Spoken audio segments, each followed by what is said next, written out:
अच्छा, camera off कर सकते हैं? अब बुक्स अगर ले आए तो स्टार्ट करते हैं। रिकॉर्ड हो रहा है अब, ठीक है।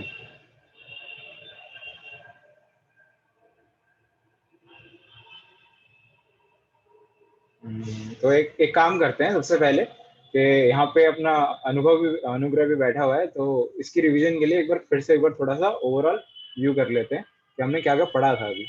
हमने इरावती कार्य के बारे में पढ़ लिया था, जो कि प्रो द्रौपदी थी, और हमने सी राजागोपालाचारी के बारे में पढ़ लिया था, जो कि पेट्रियार्क सोसाइटी में बिलीव करता है और उसके ओपिनियंस बिल्कुल अपोज करते हैं इरावती कार्य को। और हमने वैन ब्यूडेन के बारे में पढ़ा था कि हमारे कोर्स में सबसे ज़्यादा इसका ही ट्रांसलेशन हम पढ़ रहे हैं और बार बार इसका नाम आता है, जो कि शिकागो यूनिवर्सिटी प्रेस का बंदा है। और हमने द्रौपदी के बारे में स्टार्टिंग में पढ़ा था, क्योंकि द्रौपदी बहुत मेन कैरेक्टर है। बेशक इसके बारे में हमें काफ़ी कम बताया हुआ है, लेकिन जितना भी बताया हुआ है सब इम्पोर्टेंट है, ठीक है। तो हम महाभारत के बारे में पढ़े थे। इसके बाद हमने समराइज किया था इसको कि फिफ्थ वेद है और बहुत इम्पोर्टेंट हमारा पोम है ये। जैसे कि यहाँ पे हमने लिखा था ये पोम है, बिल्कुल गलती से भी इसको स्टोरी की तरह मत यूज करना। और encyclopedia of ancient Indian culture भी हम इसको मान सकते हैं। और इसके अंदर एक फिजिकल कुरुक्षेत्र है और एक इमेजिनरी कुरुक्षेत्र है। और इसका मतलब ये है कि एग्जिस्ट करता था कुरुक्षेत्र, लेकिन उसमें कई सारे फिक्शनल चीजें भी हम महाभारत में पढ़ते हैं। और इसका कंपोजर व्यास हैं, जो कि स्पोक पर्सन ऑफ गॉड भी है। और इन्होंने काफी सारी चीजों के बारे में बात करी है, वेल्थ, डिजायर, ड्यूटी, डेथ वगैरह वगैरह। और इन्होंने आयुर्वेद और धनुर्वेद और स्थापत्य वेद के बारे में बात करी है। अभी फटाफट जा रहा हूँ क्योंकि ये हम पढ़ चुके हैं पहले से ही। और व्यासदेव ने ब्रह्मा को क्या बोला था हमने ये भी पढ़ लिया था। और उसके बाद फिर ब्रह्मा का रिप्लाई था कि तुमने बहुत बढ़िया काम किया है, मजा आ गया।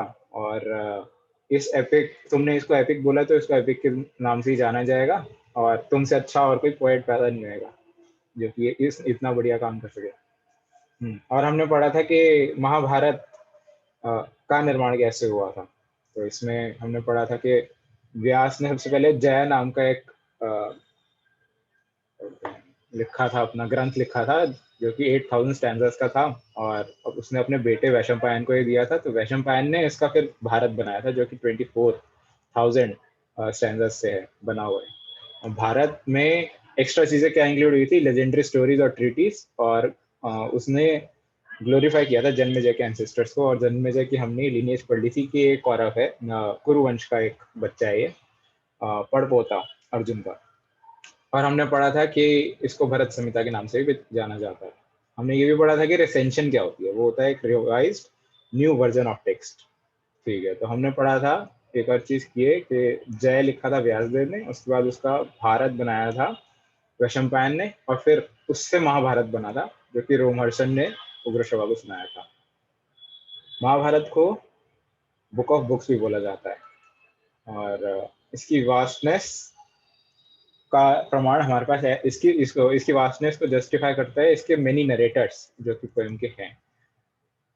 तो आगे बढ़ते हैं। हमने लिनिएज फ्लो चार्ट भी देख लिया था कि कौन किसका बेटा है और कहाँ से क्या कनेक्टेड है। एक बार अच्छे से याद कर लेना है फ्लो चार्ट, ये बहुत इंपॉर्टेंट है, स्टोरी बनाने के काम आएगा। और फन फैक्ट की जरूरत नहीं है, ठीक है। सूता भी पढ़ लिया था, illegitimate offsprings of Kshatriya royalty होते हैं। कर्ण और विदुर उनमें से दो लोग थे, ठीक है। आगे बढ़ते हैं। अच्छा हाँ, एक बात ये भी नहीं हमारे कोर्स में नहीं है तो मैं नहीं बताता। कर्ण और विदुर के अलावा भी एक और व्यक्ति था जो सूत था, लेकिन उसको एक्सेप्ट किया था कौरवों ने, लेकिन वो हमारे कोर्स में कुछ छोड़ो। How do stories add meaning to the narrative, वो एक बड़े कॉम्प्लेक्स आइडिया को आसानी से समझने में हेल्प करता है। और अगर हम कोई स्टोरी सुनते हैं तो वो हम उसको मूवी की तरह सबकॉन्शियस में अज्यूम कर लेते हैं, और जिससे हमारी अंडरस्टैंडिंग क्लियर हो जाती है, बस वही है। और हमने स्टोरी ऑफ लेक भी देख ली थी कि अर्जुन और युधिष्ठिर और भीम, मतलब इन सारे भाइयों का, पांडवों का क्या सीन रहा था लेक में पानी पीते टाइम। सारे मर गए थे, उसके बाद युधिष्ठिर के आंसर्स की वजह से सारे भाई जिंदा बचे थे। और हमने ये विद्या निवास मिश्रा के बारे में पढ़ा था कि इसने महाभारत को कैसे एज्यूम किया है, इसने महाभारत को एक ऑर्गेनिक यूनिटी की तरह देखा है, एक ट्री से इसने इसको सिंबलाइज किया है महाभारत को। आगे बढ़ते हैं। Moral framework of Mahabharata, David Crystal के बारे में हमने सुना था। डेविड क्रिस्टल का मेन यही काम था कि इसने धर्म को डिस्क्राइब किया था अपने टेक्स्ट में। और आगे बढ़ते हैं फिर से। तो यहाँ पे हमने युधिष्ठिर की बात इसलिए करी थी कि क्योंकि जब भी हम धर्म के बारे में पढ़ते हैं तो युधिष्ठिर का नाम सबसे पहले दिमाग में आता है महाभारत में। आगे बढ़ते हैं। डेस्टिनी के बारे में बात करी थी हमने कि विद्यानिवास मिश्रा ने कहा है कि डेस्टिनी नाम की कोई चीज नहीं होती है, वो एक बस सिंबलाइज कर रहा है एक इंसिडेंट को, तो हमें उसको बिलीव नहीं करना चाहिए। और जब वनवास लेने जा रहे थे पांडव, तब कुंती ने द्रौपदी को ये बात बोली थी कि अच्छे स्टार्स के साथ जो होंगे बच्चे उनको करना, क्योंकि मेरे बच्चे बहुत लर्नेड हैं, बहुत ब्रेव है, लेकिन उनके स्टार्स अच्छे नहीं, मतलब उनका फेट अच्छा नहीं है। तो आगे बढ़ते हैं। यहाँ से हम एंड पे आ जाते हैं। हमारी क्लास का ये जो एंड था पिछली बार, वो डाइसिंग पे था। डाइसिंग का बैकग्राउंड क्या रहा हमारा। अब हमारी क्लास स्टार्ट होती है। अगर कुछ डाउट है तो अभी पूछ लो, बहुत फास्ट गया था मैं, कुछ अगर पढ़ने में या फिर समझने में दिक्कत हुई तो प्लीज पूछ लो अभी। नहीं, कोई दिक्कत नहीं, एक एक करके। जानवी बेटा आप भी बताओ। अरे यार नहीं है कोई दिक्कत, आगे बढ़। स्पाइडी ब्रो, मैं तो कल ही पढ़ा था ना। हाँ स्पाइडी ब्रो, कोई दिक्कत? ना भाई ना। ठीक है, आगे बढ़ते हैं। डाइसिंग का बैकग्राउंड क्या था हमारा। तो डाइसिंग का ये बैकग्राउंड था कि बचपन से ही कौरवों और पांडवों के बीच में ना बहुत सारे डिस्प्यूट होते आ रहे हैं, और इसी वजह से कौरव पांडवों से हमेशा जेलस फील करते थे। और क्योंकि प्रो पांडव हम पढ़ते हैं महाभारत को, तो हम ऐसा एज्यूम करके बैठ जाते हैं कि जो पांडव लोग थे वो इतना जेलस फील नहीं करते थे, और वो अपने पेरेंट्स का, अपने एल्डर्स का आदर भी करते थे। तो हम आगे देखते हैं। पांडवास वर, तो उनके बीच में एक डिस्प्यूट हुआ था, जिसकी वजह से कौरवों ने बोला कि पांडवों को ना अलग से यहाँ से हस्तिनापुर से निकाल दो और अलग से कोई लैंड दे दो, वहां पे जाके रूल कर लेंगे, हमें बर्दाश्त नहीं हो रही। तो धृतराष्ट्र ने क्या किया था, खांडव वन नाम की एक जगह है, वो जगह दे दी थी पांडवों को। तो Pandava were actually skilled people और उनके सोर्सेज भी अच्छे खासे थे, तो उन्होंने खांडव वन को खांडव प्रेस बना लिया, और जो इंद्रप्रस्थ जो बड़ा सा लैंड दिया था इसको बहुत अच्छे से रूल करना स्टार्ट कर दिया, और खांडवप्रस्थ उनकी कैपिटल बन गई। तो माइंड मैप में तुम्हारा ऐसा होना चाहिए कि अगर ये इंद्रप्रस्थ है तो ये खांडवप्रस्थ है। आगे बढ़ते हैं। तो ये हमारे नए नोट्स, मजा आएगा। तो क्या रहा कि जब खांडव पर प्रस्थ अपना रूल करने लगे, खांडव प्रस्थ की कैपिटल में रूल करने लगे पांडव, तो इन्होंने एक राजसूय यज्ञ नाम का एक चीज निकाला, किया पांडवों ने, जिससे इन्होंने सुजरेनिटी क्या होती है, फ्रीडम या फिर अथॉरिटी ऑफ सर्टेन एरिया। तो उन्होंने नॉर्थ इंडिया के जितने भी कंट्रीज थे उस टाइम पे युगन से, उनपे सुजरेनिटी हासिल कर ली, उनपे अथॉरिटी मोनोपोली युगन से हासिल कर ली, और उनको अपना एक बार बैरन बना रिपीट लिया। कर यार ये लाइन। ओके, रिपीट कर देता हूँ। सुजरेनिटी क्या होती है? सुजरेनिटी होती है अथॉरिटी या फिर फ्रीडम ओवर सम लैंड, वो सुजरेनिटी होती है। तो इन्होंने राजसूय यज्ञ किया था पांडवों में, और उन्होंने पोजेस कर लिया था बाकी सारे किंगडम्स को, उनकी मर्जी से ही। They were willing to be ruled by Pandavas. तो जब एक बार वो रूल होना स्टार्ट हो गए तो उनको बैरन्स के नाम से जाने लग गए। तो barons were invited and paid tribute in acknowledgement of Yudhishthira's supremacy. तो उन्होंने राजसूय यज्ञ में सारे बैरन्स को इनवाइट किया जिन पे उन्होंने रूल करना स्टार्ट कर दिया था, उनको, ताकि वो लोग पांडवों को रिस्पेक्ट, ट्रिब्यूट पे कर पाए। और tribute did not come from Panchal and Dwarka. अब देखो यहाँ पे क्या रहा कि दो जगह से ट्रिब्यूट नहीं आई। अब यहाँ पे नाम तो नहीं दे रखा पांचाल और द्वारका का, स्टार्टिंग में, बाद में आएगा। लेकिन हमें पहले से पता हो तो हमें अंडरस्टैंडिंग में ज़्यादा प्रॉब्लम नहीं होगी। और पांचाल क्या है? पांचाल है हमारा यूपी साइड का जो एरिया होता है ना, वो यूपी, नेपाल और बिहार, वो सारा इलाका हमारा पांचाल था पहले, 5000 साल पहले। और द्वारका हमारे गुजरात में ना आइलैंड्स कुछ ज्यादा होते थे, जितने अभी हैं उससे कहीं ज्यादा, तो वो गुजरात आइलैंड्स हमारे द्वारका कहलाते थे। तो द्वारका में कृष्ण रूल करते थे और पंचाल में द्रुपद। द्रुपद कौन है? द्रुपद है द्रौपदी जो है उसके पापा। तो यहाँ से ट्रिब्यूट नहीं आई थी क्योंकि इनका ये रिलेटिव है, तो क्यों ही उनके ऊपर रूल करना स्टार्ट कर दिया। तो रिलेटिवनेस, नेपोटिज्म की वजह से इन्होंने नहीं दिया। और आगे बढ़ते हैं। Kauravas also invited. हाँ, कौरवास को भी इनवाइट किया था, लेकिन जैसे वो वहां पे आए थे तो उनको बहुत जेलेसी हो गई, क्योंकि उन्होंने सिर्फ एक खांडव वन नाम की एक जगह दी थी और उन्होंने उसी लैंड पे बहुत बढ़िया आलीशान महल टाइप बना लिया, बहुत सुंदर जगह बना ली। गाइस मैं ना जा रही हूँ, मैं थोड़ी देर बाद वापस आती हूँ। अगर तुम लोग हो गए तो मुझे कुछ काम आ गया है। Sure. और सुन, मुझे ना ये जो भी है नोट्स सारे भेज दियो व्हाट्सएप पे। Okay, sure. ठीक है, थैंक यू। Okay, धन्यवाद।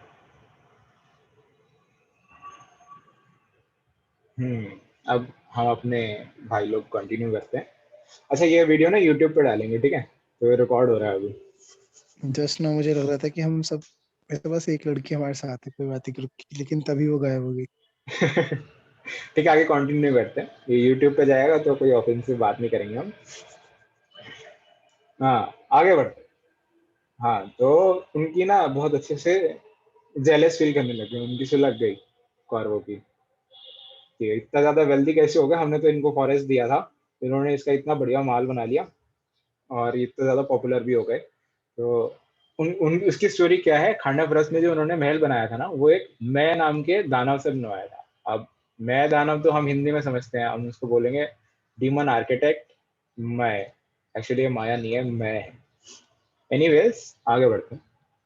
तो दुर्योधन वॉज डिस को डिसेंड इनटू सेल्फ, मतलब वो बहुत ज्यादा ग्रीफ में पड़ गया कि भाई ये तो बहुत हमारा घाटा टाइप हो गया, हमने तो इनको अलग जगह दी तो ये और ज्यादा बढ़िया कंडीशन में रहने लग गए। तो डिप्रेशन टाइप सा हो गया उसको। तो उसने शकुनी अपने मामा को अपने बताया, अंकल शकुनी को, तो भाई ये तो ऐसा सीन चल रहा है उधर। शकुनी ने ना एक स्कीम निकाली। उसमें ऐसा भी तो हुआ था, मतलब आई वॉच द मूवी, तो उसमें मतलब दिखाया था कि मतलब द्रौपदी इंसल्ट भी तो करती दुर्योधन को when he comes and pays a visit to Indraprastha. क्या क्या क्या क्या?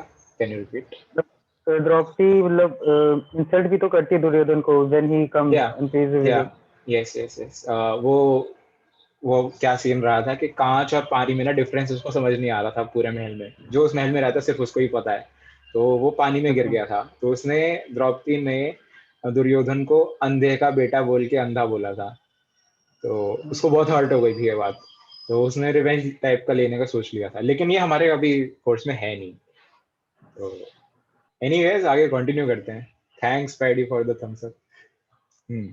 आगे बढ़ते हैं। क्या था हमारा? शकुनी ने एक प्लॉय डिवाइस किया कि हम ना 25 दिन में पैसा डबल करते हैं। तो उसने गेम ऑफ डाइस में इनवाइट किया पांडवों को। और विदुर, विदुर कौन है याद है सबको? विदुर अपना वो बंदा है जो धृतराष्ट्र और पांडु का भाई है, लेकिन क्योंकि इलेजिटिमेट सन है तो उसको अधिकार नहीं था थ्रोन पे। अबे एक सेकंड, डाइस वाला जो गेम था वो हम्म। मतलब, एक सेकंड, हम डाइस वाले पे पहुंचे कैसे? डाइस वाला गेम था तभी तो पांडव सब हारे थे और फॉरेस्ट में रहता, फिर से वो डाइस वाला गेम क्यों नहीं नहीं चला? नहीं नहीं नहीं नहीं नहीं नहीं नहीं। तो डाइस वाला गेम हार के उनको वनवास जाना पड़ा था, लेकिन उससे पहले वो पहले से खांडव प्रस्थ पे रूल कर रहे थे, क्योंकि पांडवों और कौरवों में डिस्प्यूट हुई थी, इसलिए पांडवों को अलग से जगह दी थी धृतराष्ट्र अच्छा, ने एज अ कॉम्प्रोमाइज, क्योंकि he was okay. Affectionate of his sons ना, तो वो ये हस्तिनापुर तो उनको ही देगा, इसलिए अलग से जगह दे दी थी। तो ये जो एक्ट है ये काफी ज्यादा बायस्ड एक्ट भी इसको बोला जाता है महाभारत में, कि ऐसा नहीं करना चाहिए था। वो पांडु का ही अधिकार था उसके ऊपर, लेकिन फिर भी उसने ऐसा किया क्योंकि पांडु मर चुका था। तो हार्टलेस भी एक सेंस में हम यहाँ देख सकते हैं धृतराष्ट्र को, क्योंकि वो पेरेंटल लव में अंधा हो गया था, मेटाफोरिकली। हाँ, आगे बढ़ते हैं। तो ये जो गेम ऑफ डाइस था, ये ऐसा बोला जाता है कि प्रेजेंस ऑफ फैमिली एल्डर्स के में ही खेला जाता था। और विदुर को डिस्पैच किया इनवाइट करने के लिए और युधिष्ठिर ने उसको एक्सेप्ट कर लिया। अब यहाँ पे क्वेश्चन क्या आता है कि गेम ऑफ डाइस या फिर गैम्बलिंग युधिष्ठिर ने एक्सेप्ट क्यों की? ये तो अपना धर्मराज था ना, ये तो सारे लॉज को अवॉइड करता है, इसने एक्सेप्ट क्यों किया? ये भी लालची हो गया था क्या? तो अकॉर्डिंग टू महाभारत, जिसने अच्छे से पढ़ रखी है उसे पता है कि धृतराष्ट्र उसके फादर लाइक था, तो उसने इसलिए एक्सेप्ट किया था। लेकिन यहाँ पे हमारे वैन ब्यूटेनन सर जो है ये थोड़ी सी गलत इंटरप्रिटेशन देते हैं, लेकिन हमें इन्हीं की बात माननी है। इन्होंने क्या कहा कि कोड ऑफ कंडक्ट के अकॉर्डिंग गेम ऑफ डाइस कभी भी डिक्लाइन नहीं किया जा सकता, इसलिए युधिष्ठिर को एक्सेप्ट करना पड़ा। यहाँ पे वैन ब्यूटेनन ने एक और बात भी एक्सेप्ट करी थी कि हम अब तक युधिष्ठिर का कैरेक्टर देखते आए हैं, तो he is not fond of gambling at all, लेकिन उसने फिर भी एक्सेप्ट करी। तो हाँ, यहाँ पे फिर से वैन ब्यूटेनन का नाम आ जाता है कि van Buitenen indicates that it is part of Rajasuya rituals, जो कि काइंड ऑफ नहीं है, लेकिन फिर भी हमें मान लेना चाहिए कि है, क्योंकि इन्होंने कहा है। He also says that we have seen quite a bit of him and he is not fond of gambling. Yeah, यहाँ पे ये पॉइंट आ चुका है, वो गैम्बलिंग नहीं है उसको पसंद, लेकिन फिर भी एक्सेप्ट करे। Once Yudhishthir is challenged, he cannot refuse. Van Buitenen ये भी बोलता है कि एज अ क्षत्रिय उसका ईगो सामने आ गया और एक बार चैलेंज कर दिया युधिष्ठिर को किसी ने, तो वो रिफ्यूज नहीं कर सकता क्योंकि ही इज अ क्षत्रिय। ये भी एक फैक्टर था वैसे, ऑनेस्टली स्पीकिंग। ठीक है, पर्सनल नोट अपना क्या है? Did not refuse because Dhritarashtra. या एक पर्सनल नोट में आ जाता है जो मैंने अपना बता दिया कि हाँ, भारत में ऐसा हुआ था कि क्योंकि एल्डर ने बोला तो रिफ्यूज नहीं कर सकते। आगे बढ़ते हैं। Yudhishthira was not a statue with the clay feet.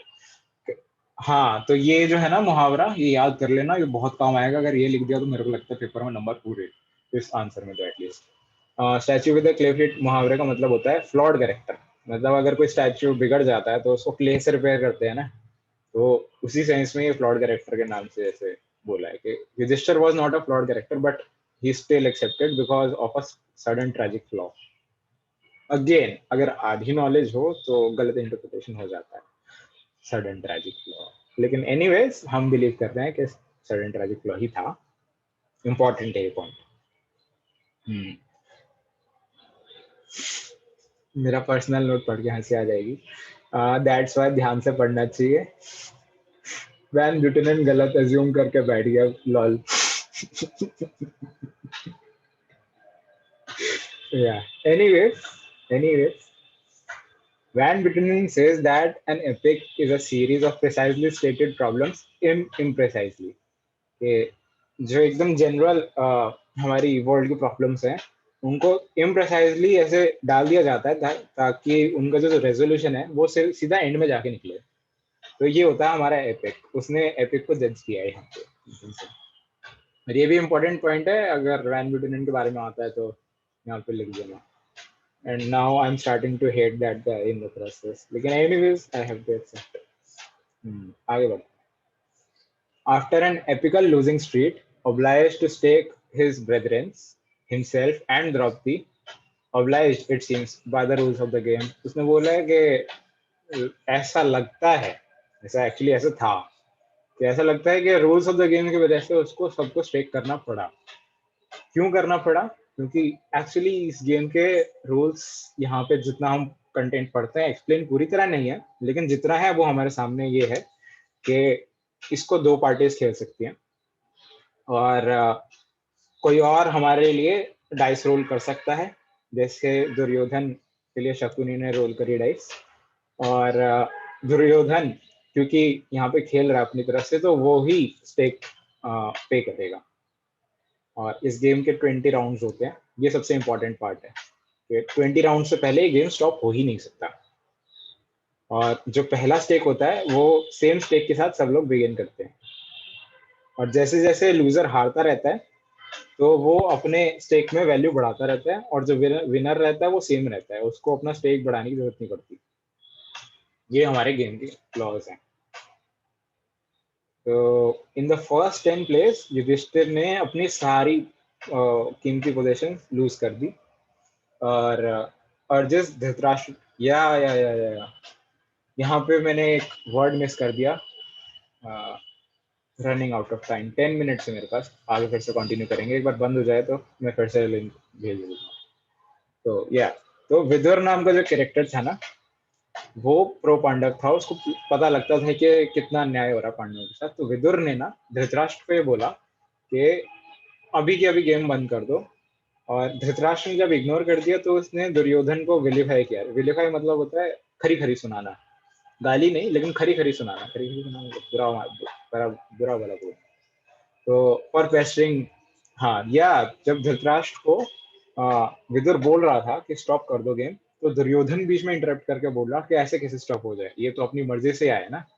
तो उसको इंटरप्ट करने की वो जब उसने इंटरप्ट किया विदुर को, तब दुर्योधन को खरी खरी सुनाई थी विदुर ने। या anyways, we have understood the rules of the game. आगे बढ़ते हैं। Yudhishthira loses untold millions in the 11th। या जब सारे पोजीशंस उसने लूज कर दिए थे, तब I don't know what this millions of untold positions हैं, लेकिन हम एज्यूम कर लेते हैं कि शायद जेम्स वगैरह होंगे। हम 12th पे आते हैं। 12th हमारा कैटल उसने सारी लूज कर दी। 13 पे उसने अपना सारा लैंड लूज कर दिया। 14 पे उसने अपने द्रौपदी के सारे बच्चे जो पांडवों से थे वो सब बच्चे लूज कर दिए। मतलब वो अब दास बन गए, दास सर्वेंट है। तो 15 में उसने नकुल, फिर सहदेव, फिर भीम, फिर अर्जुन, और फिर अपने आप को। और फिर 20th में उसने द्रौपदी को स्टेक पे लगा दिया। यहाँ पे मॉरल डिलेमा ये आता है कि अगर उसने ऐसे अपने भाइयों को सबको स्टेक पे लगाया, तो उसने द्रौपदी को 19th पे क्यों नहीं और अपने आप को 20th पे क्यों नहीं? बहुत ज्यादा डिलेमा वाला क्वेश्चन है।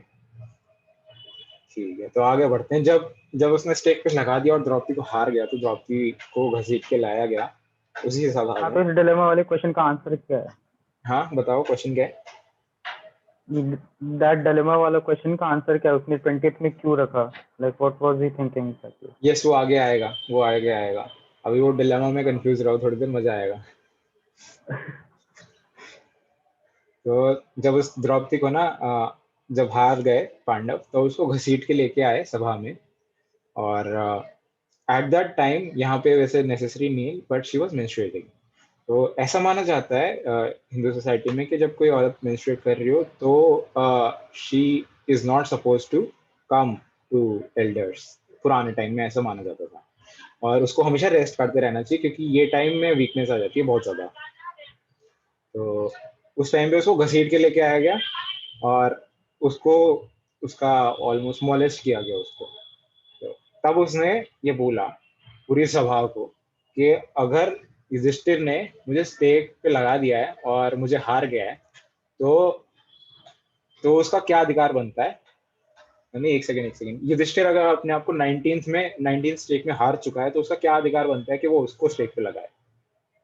कि ऐसा माना जाता है पुरानी सोसाइटी में कि हस्बैंड्स जो होते हैं ना, वो ओन करते हैं वाइफ को, और एक बार अगर हस्बैंड सर्वेंट बन जाता है, तो ऑटोमेटिकली वाइफ भी सर्वेंट बन जाती है, क्योंकि वो उसकी पोजीशन है, ऐसा माना जाता है। तो यहीं पे इसीलिए उसने द्रौपदी ने ये बोला सॉरी, बार पानी पीने।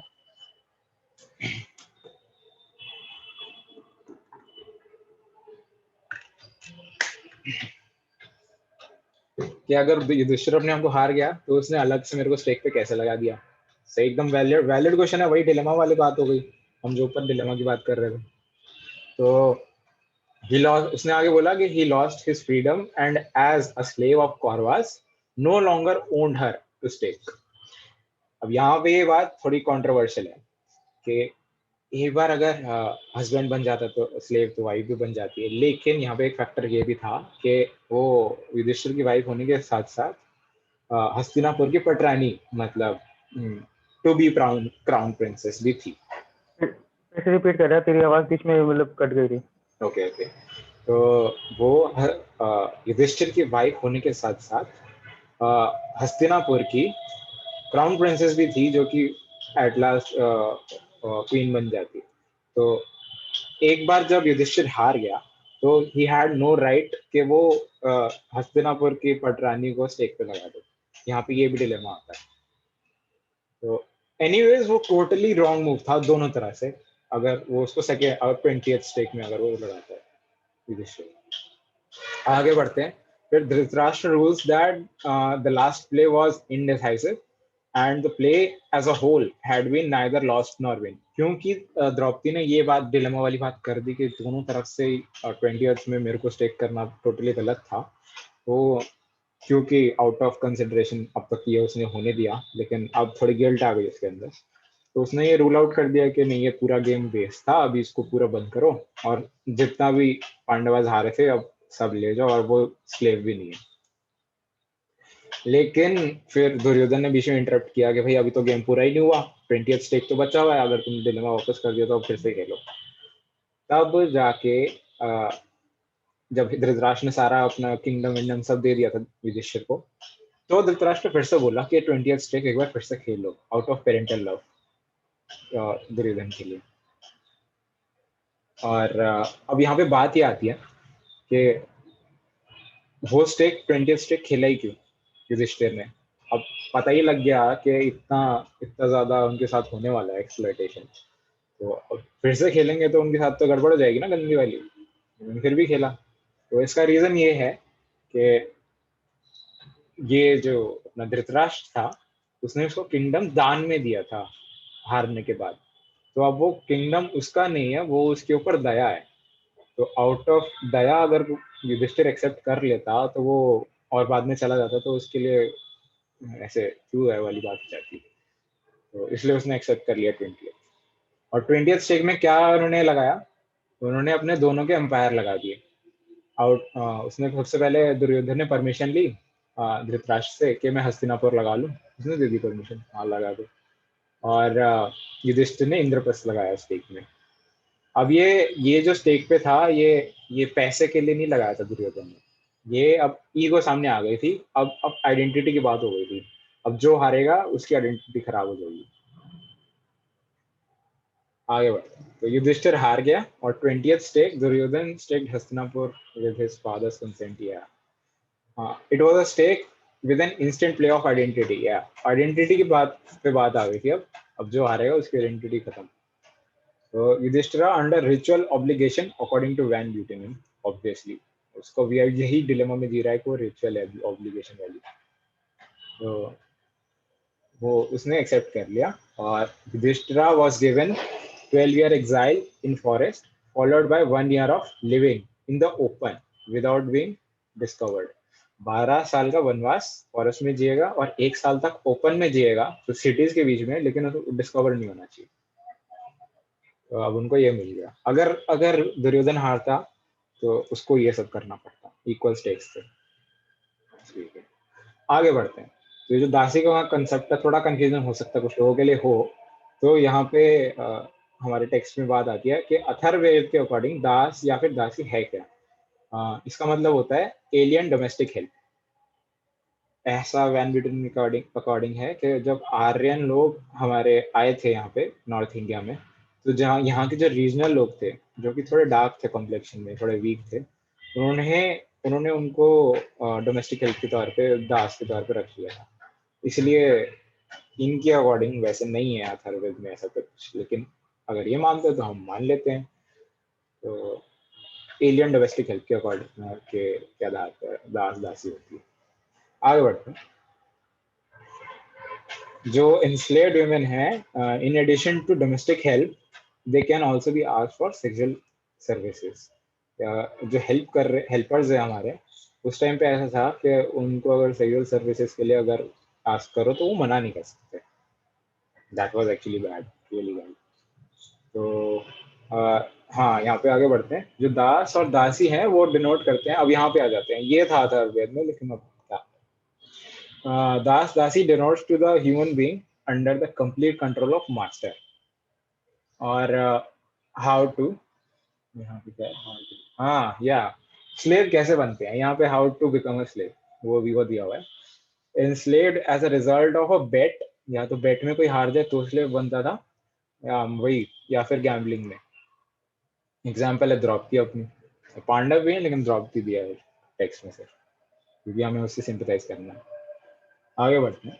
Women born in the families of slaves were also treated as such। जो जो बॉर्न होती थी स्लेव फैमिलीज में वो भी स्लेव ही कहलाती थी।